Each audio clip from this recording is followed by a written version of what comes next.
Hey everybody, it's Keith Saarloos, and it is 105.9 Crazy Country, and it's 10 a.m., and that means it's chopping it up. And every week we like to get together with people that are from our local community that are doing some really great things. And today we have Mike McGrew, and we have John Fiorey. And this little gruesome twosome is doing special things around the San Ynez Valley, specifically coming up in the next 2 weeks. So, boys, welcome to the show. How are you guys doing? Yeah, we're good. I'm good. I'm great. I'm good. John's good. I know. Good. I mean, Saturday morning in the San Ynez Valley and the hills are green still, man. It's beautiful. There's nothing better. It's amazing. So tell me a little bit about what you guys have cooking up, coming up here. Well, I was a cop in Santa Barbara for 31 years with the Santa Barbara Police Department. And during my career, about half of my career, I worked in patrol as an officer and a sergeant. And the other half, I worked major crimes. So I did all the homicides, robberies, and okay, shootings. right now, you've got to come back on the show just to tell those stories. Yeah, Holy and cow. there's a lot of stories. Yeah. There is. There's a lot of stories.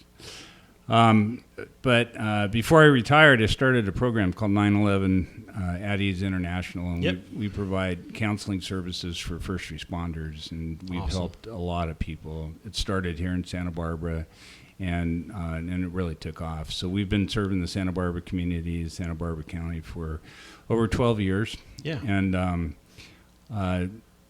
been doing a lot of good work through the counseling, but recently we started a program called 9/11 Project Harmony, and that's where John comes in because he's the hero of this program. And this program's set up where first responders are paired with a songwriter, and then they tell their story. Wow. And then the songwriter creates a song from it. And I went through it myself, and I experienced my own trauma and different things through the job. You when I was hired, you were told, hey, it's a tough job, so go out, suck it up, do your best, and so you do. Mm-hmm. But you're going to end up shouldering a lot. Yeah. And I did. And there's a cost to that, a big personal cost. Cost to your family, a cost to a lot of things. Most first responders do a great job at work, but when things start to fall apart, it's usually at home. And things changed for me in a big way when I went to a 9/11 call that involved the death of one of my children. Oh, my gosh. And I had to reach out at that point, and when I did, I got a grief counselor who was good. But grief counselor, it's not what you need when you're in a business of trauma where you experience it every day. You see things that nobody else should ever have to see, that nobody should have to see, but you can't talk about it because sometimes it's pretty dark. And so through this whole process, what happened was I just started thinking about mental health and about why other first responders, why we were bad at it. Really, we had a really high suicide rate, really high divorce rate. Negative coping mechanisms like alcohol and things like that, and so that's why we created this program, and it offers a pathway where people can come in confidentially, and nobody knows that you're using the program, and they get the help from counselors who know how to deal with trauma, and we also help the families as well. But going back to 9/11 Project Harmony, this is something that started up. There was a man by the name of Bud Carr, and Bud was the manager for the band Kansas for 15 years during their prime. And then he worked for Oliver Stone for about 30 years. And sadly, we lost Bud last summer. Mm-hmm. But he helped us to start this program, and he helped us to build something special. And then we got blessed when I met John, because we did another Project Harmony where we recently had a retreat. We had several Santa Barbara area first responders that stayed at a local ranch here in San Ynez Valley. And during a 3-day retreat, the first responders were paired up with the songwriters, and they created a song. For each of the first responders, the songs are amazing. They're absolutely amazing. Where can we find them? We have them right now. We have some that are on our website. Okay. It's 911aei.org. 911aei.org. Got it. Okay. And so there's some from the first retreat that we did, and then The second retreat, actually, John's working on all that because he's the guy that knows how to put all these albums and songs together. We're making a documentary as well about this, and so it's something that brings a lot of awareness to first responder mental health. It brings awareness to what our first responders have to do when they're out there serving on the front lines. I don't think a lot of people actually know what we have to do. Do you mind if we talk about it? I mean, you started off with a lot there, right? And one of the things I wanted to say, number one, thank you. As a citizen of Santa Barbara, right? One of the things that's very difficult is, especially in that line of work, it's very thankless, right? Especially if the police show up at your front door or the lights come on behind your car, it's not a good day, right? And a lot of people disassociate the fact that there is an actual human being, same as me, same as anybody walking the streets, that is out there to do a job. And that job is to create safety and security for the entire population of Santa Barbara. So number one, I want to say thank you. Yeah, thank you. Number two, you touched on some of the things that I think we should talk about a little bit more, which is when you described the suicide rate, the coping mechanisms, when you describe, what it's like to come home. Because if you're working hard and you're in it, right? If you deploy in the military, and I'm not saying anything that it's even easier to be in the military and deploy, but you're there, right? And you're around those people 24/7. You're there to do a job. I've always thought it to be incredibly difficult when you have your job and you get up in the morning and make a cup of coffee and you say goodbye to your family, and every single time you get called to go respond to something, right? You're on high alert constantly, and you don't know what's going to happen. You have no clue what's going to happen. It could be the easiest thing in the world, or it could be the worst day in your life. And if you could just talk about that, because specifically what you're doing, pairing people with being able to express themselves, right? Yeah. Is absolutely amazing and the first step to healing. So I commend you all the way along here. Thank you. Yeah, it's the profession. It's like no other, and I know that first responders have to deal with things. It's long term too. It's not just a deployment of And I'm not taking anything away from combat veterans, because I love them and I respect them and I'm so grateful for them. But it's a daily deployment. But yeah, you're out there all the time, and it's decades worth. And it's going to add up, because you go on calls that take a piece of your heart that you're never going to see again. And that's a song right there. My God. And you're working with people who are really amazing. I mean, the people that I worked with were amazing people of courage, character, compassion, restraint. Just they love their community. They just love their community so much that they're willing to put themselves in harm's way to protect people that they don't even know. And so, for me, it was an honor to work alongside folks like that. Yeah. And to see things that, I don't think a lot of people would ever get to experience. But you need to realize, and I just want to commend you for that, is you're experiencing things that other people never want to come in contact with. And you're keeping 99.999% of people away from that. Yeah. And that's that, they talk about the blue line, and that is that blue line between chaos and order. And I commend you. Yeah, it's something, being in law enforcement, you do want people to feel safe. And there was days that I was doing that job, and the only reason that I was doing that job was because I didn't want anybody else in the whole wide world to have to do what I was doing at that very moment. Some things that were just pretty dark, and some things that were just very heartbreaking. And I was glad that my neighbors didn't have to experience that nobody else in the whole community had to experience that. But I did, and so did the people that were working alongside of me. And so, you do take those things home, and you can run into some situations that you can't even talk about at home. You're not, why would you? They're so dark that you're not going to bring that home. And so there really isn't a place to lay down the burdens, And for me, I'm a man of faith now, but about 20 years in my career, I wasn't. I had no place to go.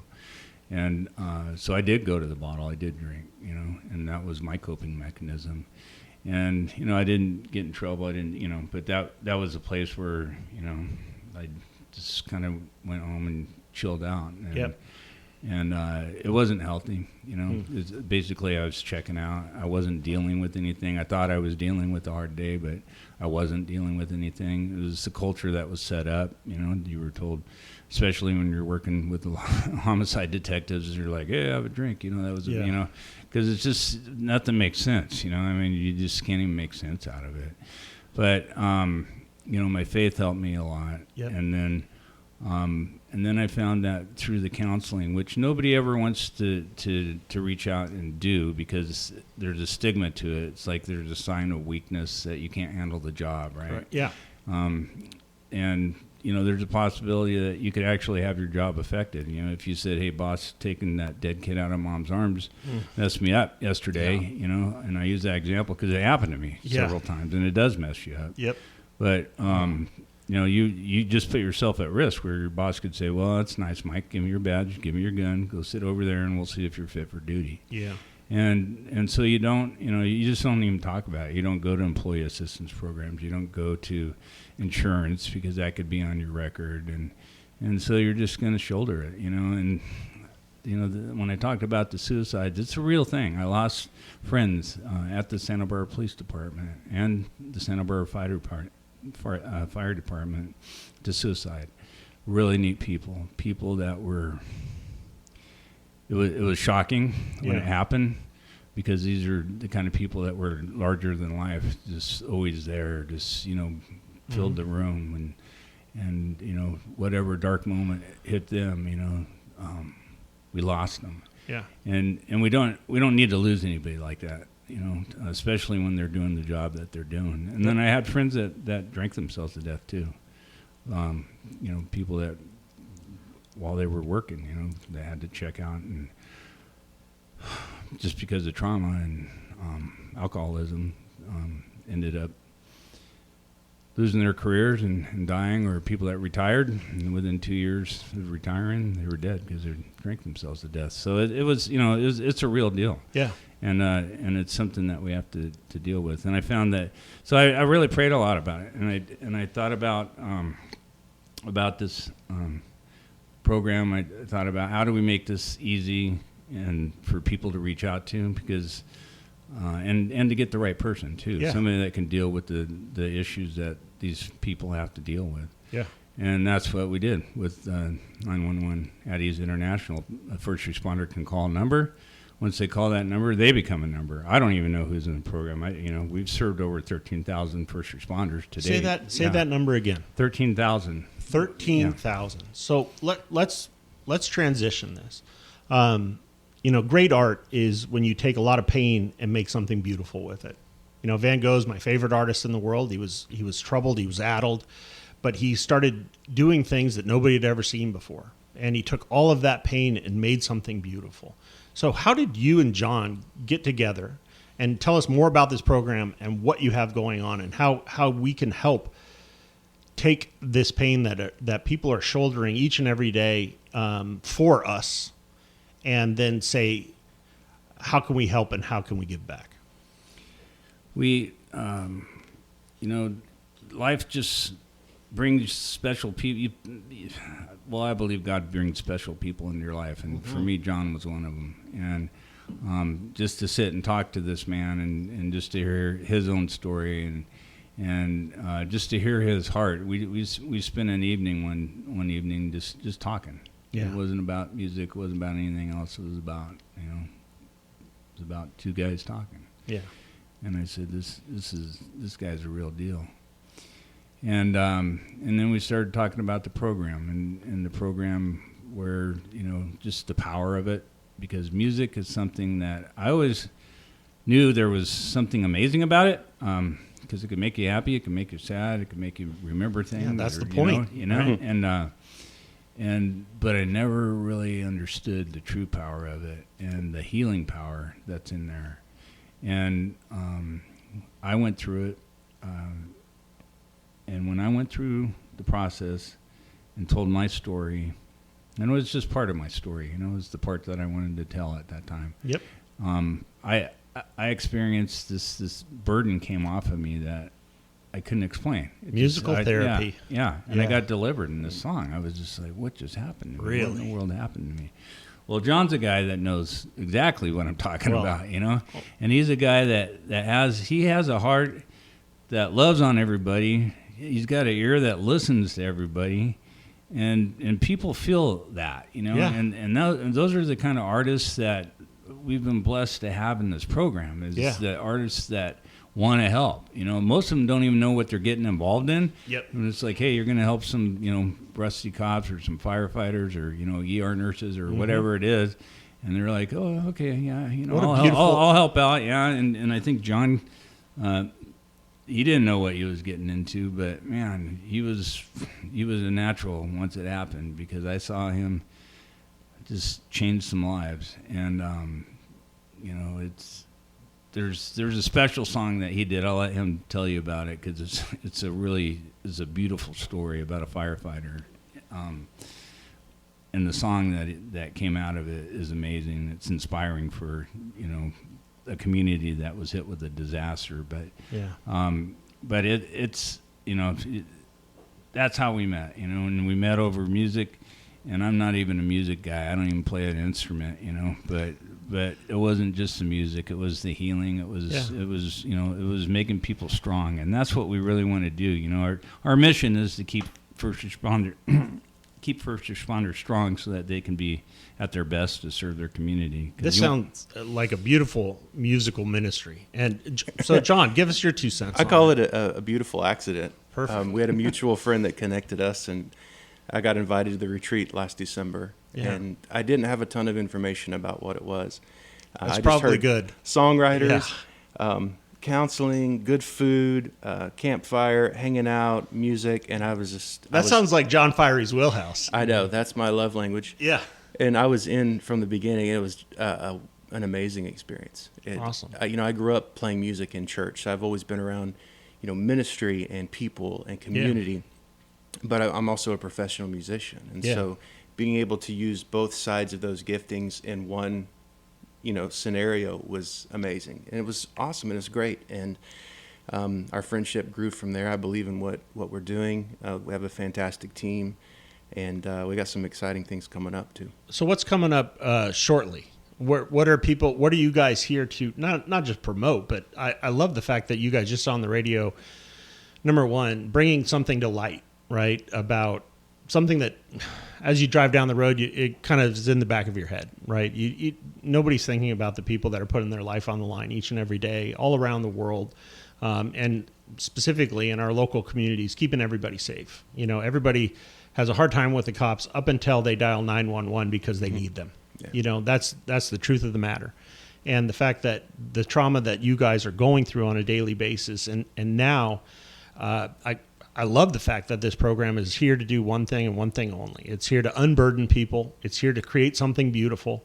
It's here to take the hardest day or the worst day of your life and turn it into something with a songwriter and put music to it, right? So that somebody else who's out there, maybe it's somebody who went through a similar thing, maybe it's another first responder, can hear a song and say, I identify with that. Because those are the songs that hit the soul the hardest. I mean, if you're singing in church and you're going through a hard time and a great song comes up, it lifts your spirits, right? You go, oh, I'm not alone. Because this world 100% wants to make each one of us feel like we're an individual and we're going through it all alone while everybody else has it all together. And that's just not the case. And I'm just to be able to say that live on the radio, I think is incredibly important. So when is this happening? Yeah, so in addition to the retreats we have planned for the rest of the year, we are finishing an album of the music from the December retreat. Awesome. So we'll have 11 songs written by first responders and professional songwriters. It's fully produced, and we want to release that out to just help others and let other people hear. We're also working on a documentary about the process of those retreats and Excellent. the trauma response and the counseling plays into the music side of it, and it all works. So that'll probably be later in the year, maybe in the fall. But we do have a local event also. So March 27th in Los Olivos, which you are the mayor of Los Olivos. I'm not the mayor. I'm the acting mayor. I just act like it. I'm not actually it. So folks, if you want to come meet the acting mayor of Los Olivos and hear more about 911 Project Harmony, March 27th, 4 p.m. It's an Olive Lavender Farm right there on the corner there. I think the address is 2450 Alamo Pintado. Come check it out. Spend some time with us. We'll let you know what we're doing. We're going to do some music from the retreat and have some first responders there sharing their part of it. And it's just going to be a really lovely evening. Can you just show up? You can. I know you're both nodding. It's a radio show, right? You can show up. So basically what we're saying, March 27th, at what time? 4 p.m. 4 p.m., Lavender Farm, right up there on the top of the hill.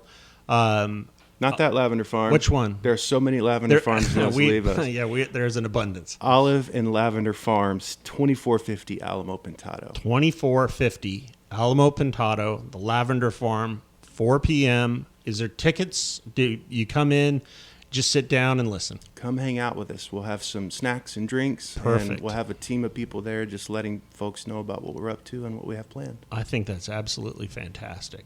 So tell us more about, if you can, some of the real wins that you guys have had pairing up a first responder with a singer-songwriter. Well, most recently, and John can talk about it because this was a song that he created, but he did it with a firefighter who is Chin Yu is the firefighter's name. He's a fire engineer for Pasadena Fire Department, and he was fighting the Eaton fire. So when the Palisades fire and the Eaton fire blew up, he went out. They evacuated his home, and he went in and just battled that fire for 36 hours. And when he came back to check on his own home, it was gone. He lost his home. And John and Randy Spindler sat down with Chin, and they created a song. And, what's amazing about all of these songs is that they talk about the hearts of the first responders, why they're doing what they do.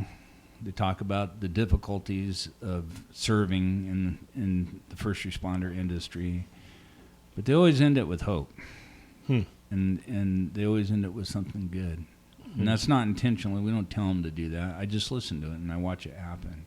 And the win from that song was that Chin told me, and it was the year anniversary of that fire, and he really struggled emotionally with that. His family, he was out fighting and saving everybody else's house and lost his own family's home.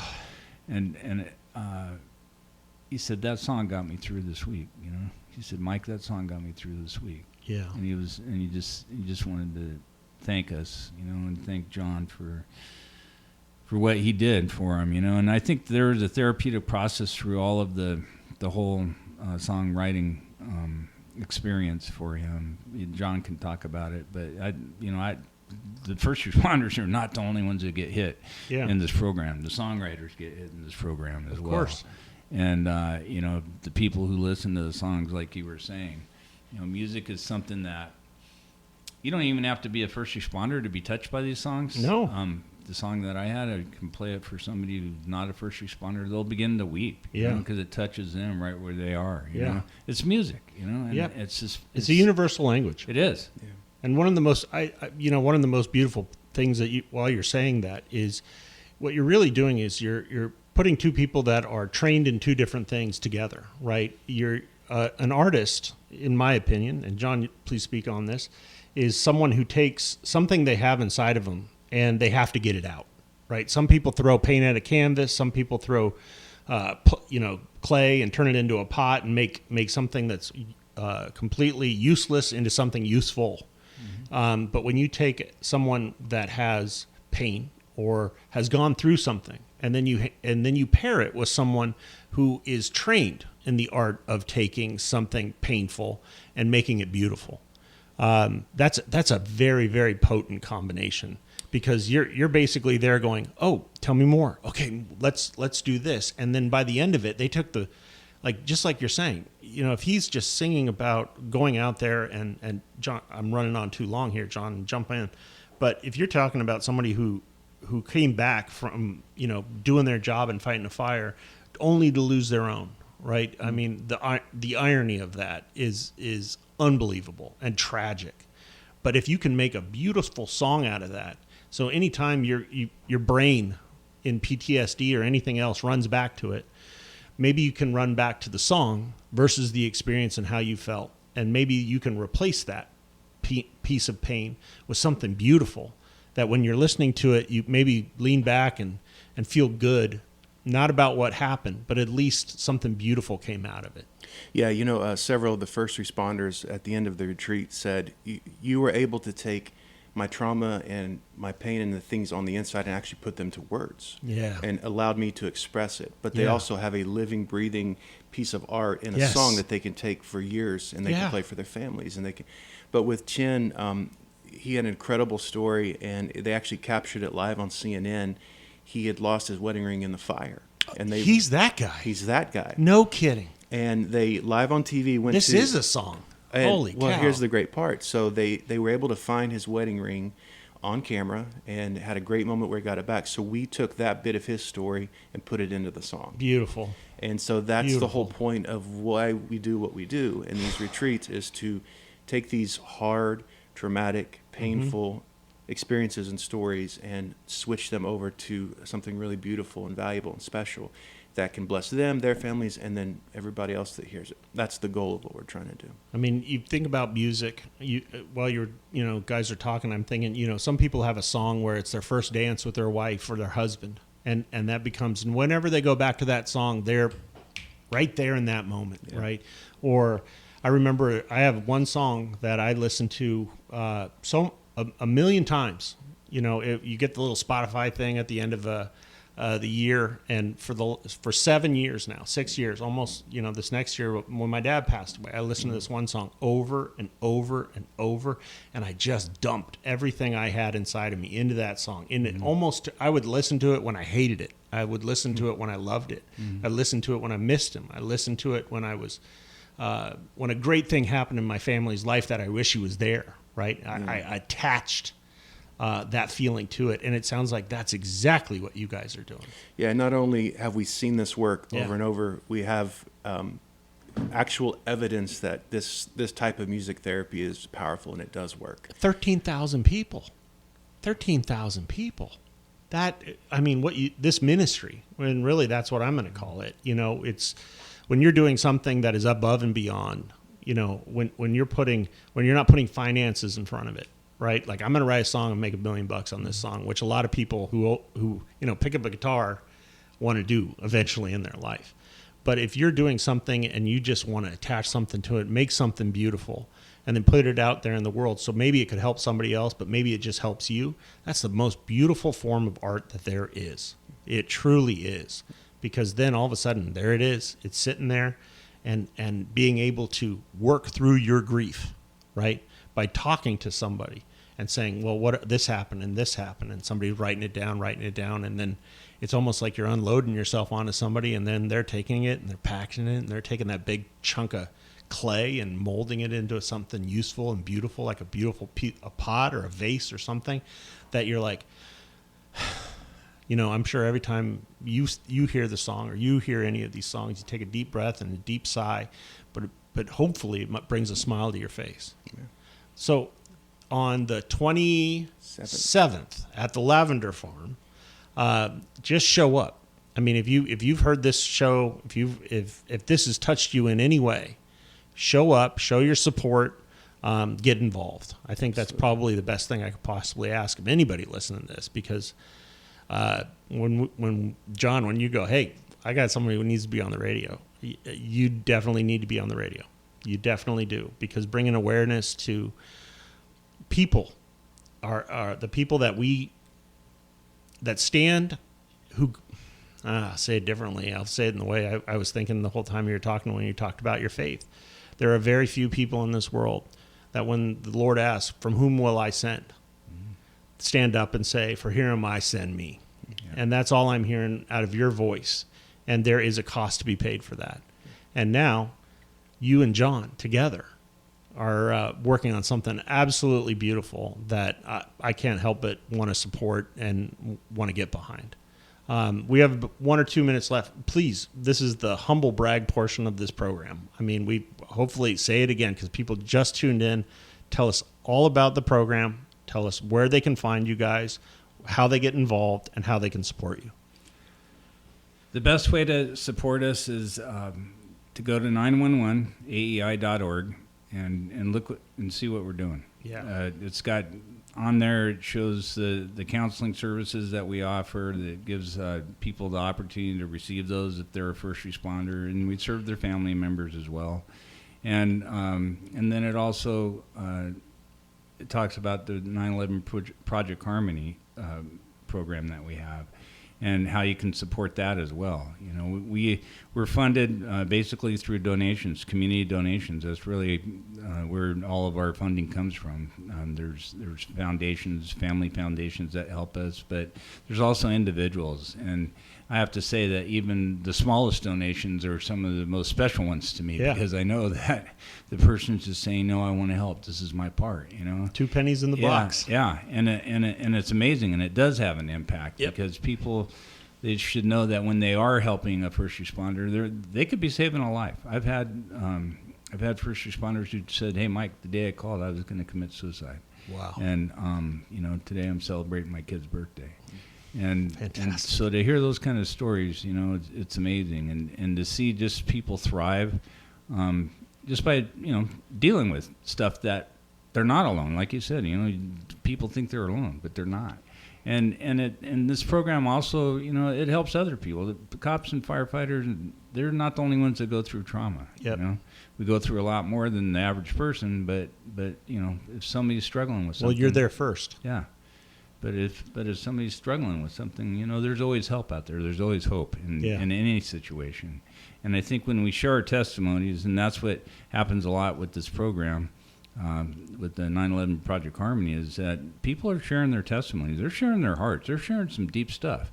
Mm-hmm. And they do it, you know, when I talk to them, they'll say, yeah, I'll do it because I want to help somebody else. I want to help that other first responder that's out there, or a citizen, or somebody. So that's why they do it, you know, and because they just want to serve. They even want to take their pain and just say, hey, look, you know, there's still hope in it. I've been through this, and guess what? You know, I made it through it.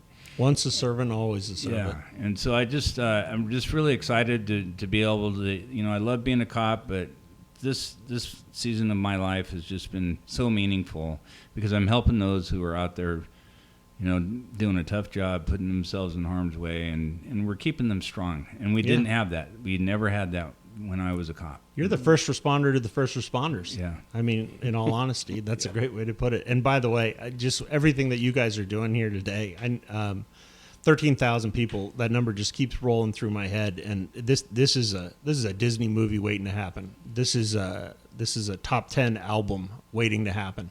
I mean, in all honesty.